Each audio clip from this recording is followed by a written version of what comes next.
Kasus naik bandingnya Nikita Mirzani banyak menuai pro dan kontra, terkhusus bagi para lawyer-lawyer papan atas ikut mengomentari kasus ini. Dan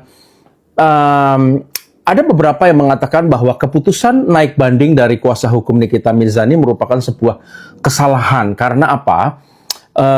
Dilihat dari keputusan hakim yang merupakan di bawah 2/3, itu merupakan sebuah kebijaksanaan, sebuah keputusan yang sangat bijaksana oleh hakim.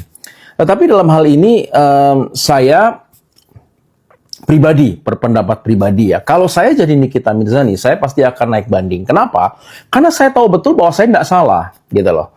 Apa yang dipaparkan di fakta hukum yang waktu di persidangan Nikita Mirzani, itu sama sekali sebenarnya secara orang awam aja yang tidak tahu hukum, itu bisa meraba dan mengetahui bahwa ini adalah betul-betul sebuah kasus yang dipaksakan.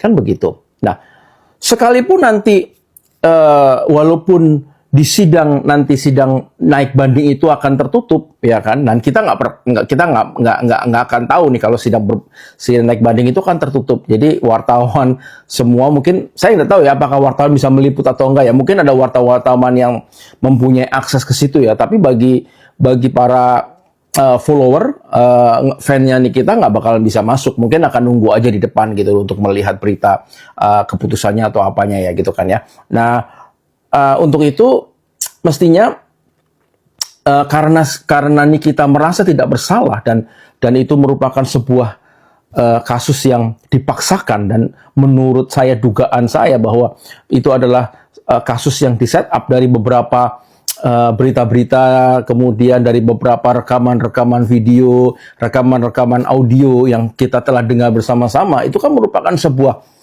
kasus Nikita Mirzani, kasus yang di set up atau sebuah kasus titipan gitu kan. Nah, sekalipun sekarang kasus perdata Nikita saling tuntut menuntut, dan dari timnya RG juga sekarang akan menuntut balik ya kan atas perbuatan melawan hukum juga gitu loh. Ya enggak apa-apa sebenarnya kan, hak-haknya dia aja gitu loh kan, pada ujung-ujungnya nanti akan menentukan hakim gitu loh.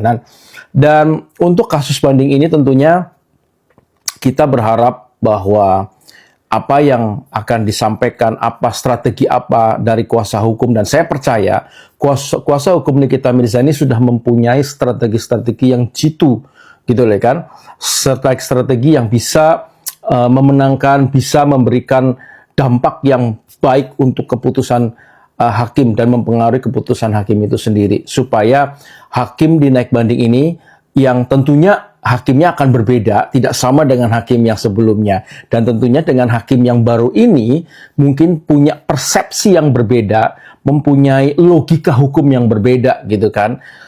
Berharapnya sih Nikita bebas ya, Nikita bebas gitu, Nikita bebas, dan kemudian ketika nanti bebas pun ya kita akan bisa melihat bahwa kasus Nikita ini menjadi sebuah kasus yang sangat trending dan merupakan kasus yang menjadikan kita juga banyak belajar ya atas kasus-kasus Nikita ini. Ketika Dr. Reza memberikan uang, mentransfer uang 2 miliar kepada Nikita Mirzani, 2 miliar yang pertama ya.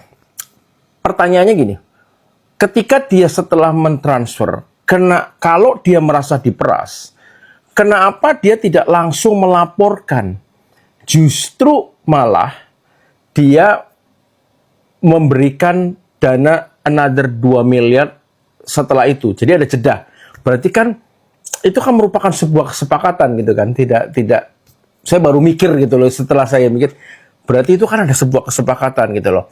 Dan kalau memang alasannya sebenarnya tidak ada keinginan untuk melaporkan Nikita Mirzani pada waktu itu, berarti ada seseorang di belakang Reza Gladys yang manas-manasin gitu kan.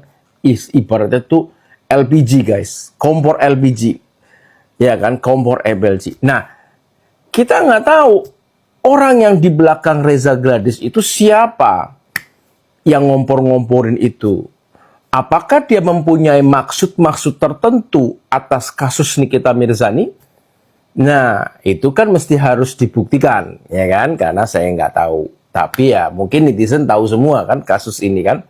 Jadi memang ya kasus Nikita ini sangat menggemparkan dan bisa ditonton oleh semua masyarakat Indonesia, baik di dalam maupun di luar negeri gitu kan. Jadi ini sangat viral dan tentunya mempertontonkan kualitas hukum Indonesia yang begitu bobrok gitu loh. Karena apa?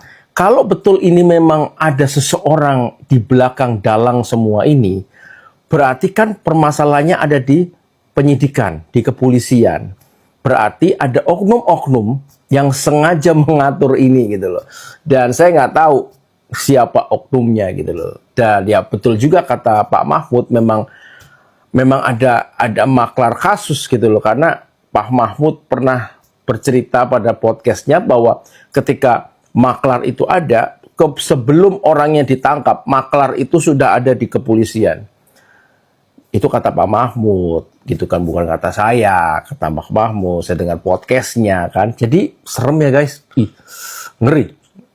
Indonesia itu mengerikan gitu kan. Jadi ya, well, hati-hati aja lah ya.